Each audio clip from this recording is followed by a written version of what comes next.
اور الیکشن کی ڈیٹ تو آ گئی ہے، لیکن باقاعدہ طور پہ انتخابی شیڈول جب آئے گا تو ہی ظاہر ہے مکمل طور پہ الیکشن کی فضا بنے گی۔ پاکستان پیپلز پارٹی نے تو باقاعدہ ان کی کیمپین جاری ہے، جلسے بھی ہو رہے ہیں، بلاول صاحب اس سے مخاطب بھی ہوتے ہیں وہاں پر،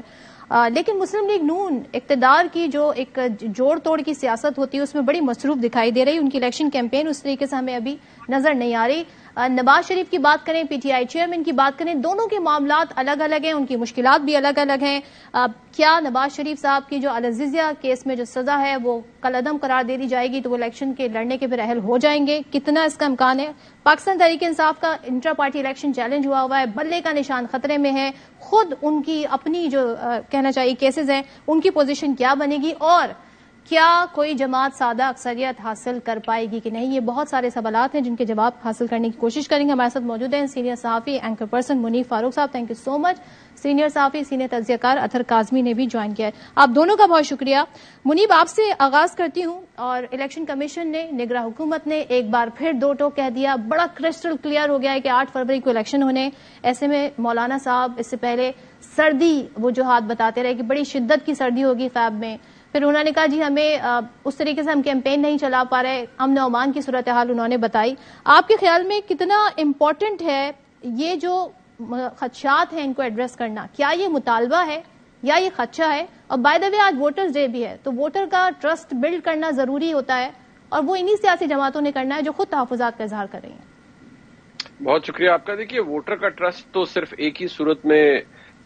بلڈ ہوگا یا انکریج ہوگا ووٹر ووٹ ڈالنے کے لیے، اگر اسے یقین ہو کہ جہاں وہ ووٹ ڈالے گا اسی کینڈیڈیٹ کو یا اسی جماعت کو اس کا ووٹ جائے گا، اور اس کو عین موقع پر ڈس انفرینچائز نہیں کیا جائے گا، اور ملک میں انتخابات آئین اور قانون کے مطابق ہوں گے۔ جہاں تک بات ہے مولانا فضل الرحمان صاحب کے خدشات کی، دیکھیے یہ بات بالکل درست ہے کہ ایک کنسیڈریبل اماؤنٹ آف الیکٹیبلز میں کہوں، یا وہ لوگ جو کہ الیکشن لڑنا چاہ رہے ہیں ان علاقوں کے اندر جہاں سردی کا دورہ ہوتا ہے، ایون فروری کے اندر بھی ان کے یہ خدشات ضرور ہیں، اور انہوں نے ریلیونٹ کوارٹرز کو ایڈریس بھی کیا ہے، پھر ان کو ڈائریکٹ کیا گیا ہے ٹورڈز دی الیکشن کمیشن کے وہاں پر آپ اس بات کو لے جائیے۔ لیکن اس کے اندر ایک بہت ٹیکنیکل پوائنٹ ہے جو کہ ہمیں دیکھنا ہے، وہ یہ ہے کہ کیا واقعی پاکستان میں پاکستان کے طول و عرض میں ایسی جگہ موجود ہے، ایسے کانسٹیچوئنسیز موجود ہیں جہاں پر واقعی لوگوں کے لیے 8 فروری کو الیکشن والے دن پولنگ میں جانا ناممکن ہوگا، صرف ویدر کی وجہ سے، صرف موسم کی سختی کی وجہ سے؟ اگر تو ایسا ہے تو پھر تو ایک جینوئن کنسرن ہے، اور یہ الیکشن کمیشن کو پھر دیکھنا پڑے گا۔ لیکن اگر ایسا نہیں ہے، محض سردی ہے اور باقی کوئی انکیپیسٹی نہیں ہے، وہ جا سکتے ہیں، رستہ موجود ہے، ایسا نہیں ہے کہ برف باری ہوئی ہے یا لینڈ سلائیڈنگ ہو رہی ہے، اگر ایسا نہیں ہے تو پھر تو الیکشن ہو سکتا ہے اور پولنگ بھی ہو سکتی ہے۔ دیکھیے اس کی اہمیت اس لیے زیادہ ہے کہ بے شک تمام سیاسی جماعتیں یہ کہہ رہی ہیں، مسلم لیگ نون کہہ رہی ہے، پی ٹی آئی تو کہہ ہی رہی ہے، پیپلز پارٹی بھی کہہ رہی ہے کہ 8 فروری سے الیکشن آگے نہیں جانا چاہیے، اور آلریڈی بہت آگے جا چکا ہے، غیر قانونی غیر آئینی کام ہو چکا ہے، اس میں مزید طول نہیں آنی چاہیے۔ لیکن یہ بات ذہن میں رکھیے کہ اگر واقعی کوئی ایسے ایکسٹینویٹنگ سرکمسٹانسز پیدا ہو جاتے ہیں جس میں واقعی پولنگ چند حلقوں کے اندر، ہمیں نہیں پتا کہ وہ کون سے حلقے ہیں، لیکن اگر واقعی پرابلم ہے تو اس سے پھر ایک بہت بڑا اور ٹیکنیکل نقطہ جنم لیتا ہے، وہ یہ کہ دیکھیے جب تک پورا ہاؤس الیکٹ نہیں ہو سکتا تب تک آپ وزیر اعظم کا انتخاب نہیں کر سکتے۔ یہ بائی الیکشنز والا معاملہ نہیں ہے، نہ ہی ایسا ہے کہ جی الیکشن ہو رہے ہیں، کچھ 4 سیٹوں میں لڑ رہا ہے تو اس نے 3 سیٹیں چھوڑنی ہیں تو بعد میں بائی الیکشن ہو جائے گا، یا خدا نخواستہ اگر کوئی نیچرل ڈیتھ ہو جاتی ہے، کچھ ہو جاتا ہے، کوئی کلیمٹی آ جاتی ہے، وہ اور باتیں ہیں۔ لیکن یہ چیز ذہن میں رکھ کے کہ ہاں جی ان 8 حلقوں میں تو پولنگ نہیں ہو سکتی، تو جنرل الیکشن کنڈکٹ ہی نہیں کروایا جا سکتا، کیونکہ وہ ایک فروٹ لیس ایکسرسائز ہوگی، کیونکہ اس صورت میں اگر ایوان آ بھی گیا تو وہ وزیر اعظم کو الیکٹ نہیں کر پائے گا۔ وزیر اعظم کو الیکٹ کرنے کے لیے ضروری ہے کہ ایوان مکمل ہو، بارنگ فیو ادر جو ایشوز ہیں جن کا میں نے ذکر کر دیا۔ ٹھیک ہے اطہر، آپ اس پہ بھی روشنی ڈالیے گا، جو سوال میں نے منیب سے پوچھا کتنا امپورٹنٹ ہے اس سارے ایشو کو مولانا صاحب نے کہے اس کو ایڈریس کرنا۔ ساتھ ہی پیپلز پارٹی کی اگر ہم الیکشن کیمپین دیکھیں تو ان کا ہدف ہے نواز شریف، بار بار انہیں تانا پیپلز پارٹی دیتی نظر آ رہی کہ انہیں لانچ کیا جا رہا ہے، وہ لاڈلے ہیں۔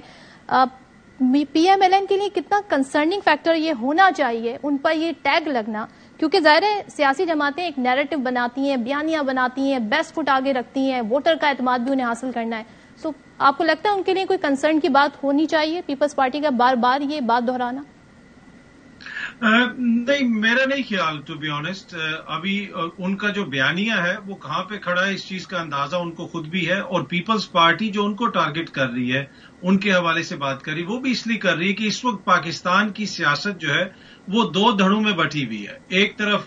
تحریک انصاف یا چیئرمین تحریک انصاف کا ووٹ ہے، اور دوسری طرف تمام سیاسی جماعتوں کا ووٹ ہے. اب وہ جو دوسری طرف جتنا بھی شیئر ہے، اب کچھ لوگ کہیں گے کہ وہ بالکل ایک مائنورٹی میں ووٹ ہے، کچھ کہیں گے وہ میجورٹی میں ووٹ ہے، تو اس ووٹ بینک کو اٹریکٹ کرنے کے لیے ہر کوئی اپنی اپنی کوشش کر رہا ہے. یہ چیز پیپلز پارٹی کو بھی پتا ہے کہ اس طرف کا جو تحریک انصاف کا ووٹ ہے وہ ہمیں کسی صورت میں نہیں پڑے گا. ہاں، اپنے ووٹر سپورٹر کو ہم متحرک کرنے کے لیے، اور شاید جو کوئی انڈیسائیڈڈ ووٹر ہے اس کو اپنی طرف راغب کرنے کے لیے وہ نون لیگ کے اوپر یہ الزام لگا رہے ہیں. لیکن نون لیگ جتنی لاڈلی ہے یا نہیں ہے وہ سب کچھ پیپلز پارٹی سے زیادہ کون جانتا ہے. وہ تو ان کی کولیشن کا حصہ رہے، اور پہلے تو زرداری صاحب نے بھی تھوڑا سا اس حوالے سے زیادہ ذکر نہیں کیا. اب زرداری صاحب بھی ان کو لاڈلا کہہ رہے ہیں. تو میرے خیال میں یہ ایک طرح سے وہ الیکشن سے پہلے اپنی روایتی جو پچ ہے اس کے اوپر واپسی کی کوشش ہے پاکستان پیپلز پارٹی کی جانب سے. اس لیے وہ میاں صاحب کو اور ان کی جماعت کو تنقید کا نشانہ بنا.